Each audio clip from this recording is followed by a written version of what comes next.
दोस्तों, इस कहानी की शुरुआत होती है एक बिजनेसमैन से जो अपने बिजनेस को लेकर काफी चिंता किया करता था कि क्या होगा आगे आने वाले कल में और कैसे काम आगे बढ़ेगा और उनके इस व्यवसाय को उनका बच्चा संभाल पाएगा या नहीं। दोस्तों, उस बिजनेसमैन का एक लड़का भी था जो उनसे काफी बार कहता रहता था कि पापा, आप मुझे हमारे इस बिजनेस को संभालने का एक मौका दीजिए, क्योंकि अब मुझे भी बिजनेस करना आ गया है। लेकिन वो व्यक्ति कभी भी अपने बेटे को मौका नहीं देता। दोस्तों, एक दिन इस बिजनेसमैन को दिल का दौरा पड़ जाता है और इसके चलते उनको हॉस्पिटल में भर्ती किया जाता है।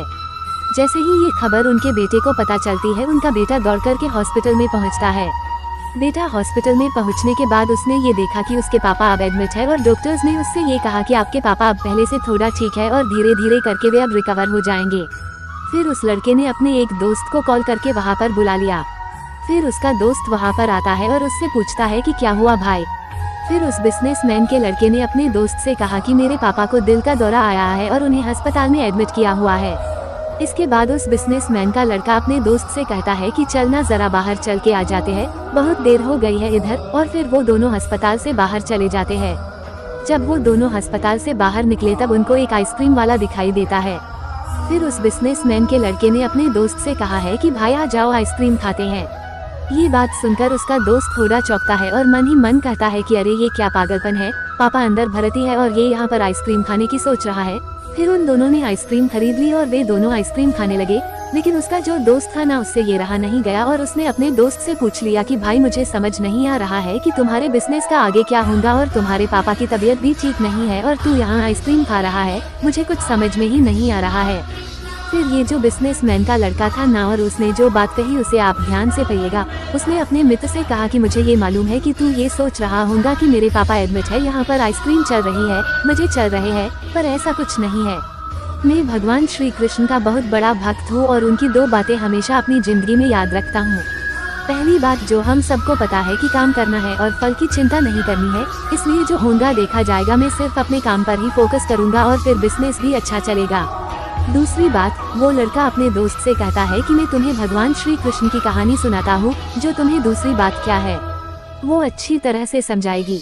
भगवान श्री कृष्ण की जो पत्नी थी, जिनका नाम रुक्मिणी था, उनको जब पहला बेटा हुआ था तो उसका नाम प्रद्युम्न रखा गया था। और प्रद्युम्न के जन्म के 10 दिन पश्चात ही प्रद्युम्न का अपहरण हो गया। प्रद्युम्न के अपहरण के कारण रुक्मिणी नाराज और उदास रहने लगी कि क्या हो गया है। भगवान श्री कृष्ण रुक्मिणी जी से कहते थे कि चिंता मत करो, क्योंकि प्रद्युम्न जहाँ पर भी होगा वहीं पर ठीक होगा। लेकिन इतना समझाने के बावजूद भी रुक्मिणी अपने बच्चे की चिंता में उदास और निराश रहती थी। और इस तरह चिंता करते करते रुक्मिणी जी के 18 साल बीत गए। 18 साल के बाद द्वारका में जब प्रद्युम्न की वापसी हुई और जब प्रद्युम्न द्वारका में वापस आए तो उनके साथ में उनकी पत्नी मायावती भी थी। अब समस्या ये थी कि मायावती की उम्र प्रद्युम्न से 20 साल ज्यादा थी। वह रुक्मिणी पहले तो खुश हुई कि बच्चा वापस आ गया और फिर से दुखी हो गई, क्योंकि इतनी बड़ी लड़की से शादी की, इसलिए रुक्मिणी फिर से भगवान श्री कृष्ण से जाकर कहने लगी कि ये क्या हो गया। फिर भगवान श्री कृष्ण जी ने माँ रुक्मिणी जी से कहा कि जो हो गया है उसको स्वीकार कर लो और आगे बढ़ो और चिंता मत करो। लेकिन माँ रुक्मिणी ये कह रही थी कि बड़ी लड़की से शादी क्यों कर ली और यही लड़की मिली थी क्या, और इस बात को स्वीकार नहीं कर पा रही थी।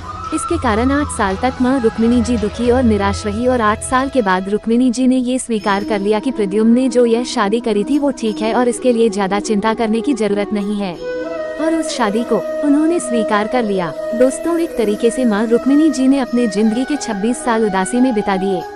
इस कहानी को खत्म करते हुए वो लड़का अपने दोस्त से बोला कि मैंने अब स्वीकार करना सीख लिया हुआ है, क्योंकि भगवान श्री कृष्ण जी कहते हैं कि जो हो रहा है उसे स्वीकार कर लो, जिंदगी अपने आप सहज हो जाएगी।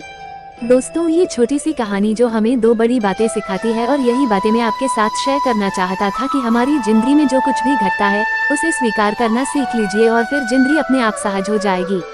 हमारे नियंत्रण में जितने भी चीजें होंगी उन चीजों पर तो हमें जरूर नियंत्रण रखना चाहिए, लेकिन जो चीजें हमारे नियंत्रण से बाहर है उन चीजों को हमें स्वीकार कर लेना चाहिए। अगर हमने स्वीकार नहीं किया तो हमें भी माँ रुक्मिणी की तरह बहुत सालों तक उदास रह जाएंगे। दोस्तों, आज की यह कहानी आपको कैसी लगी और आपको इस कहानी से क्या क्या सीखने को मिला, ये हमें नीचे कमेंट बॉक्स में कमेंट करके जरूर बताइए। साथ ही अगर आपको श्री कृष्ण की ये कहानी पसंद आई होंगी तो इस कहानी को अपने दोस्तों के साथ अवश्य शेयर कीजिएगा।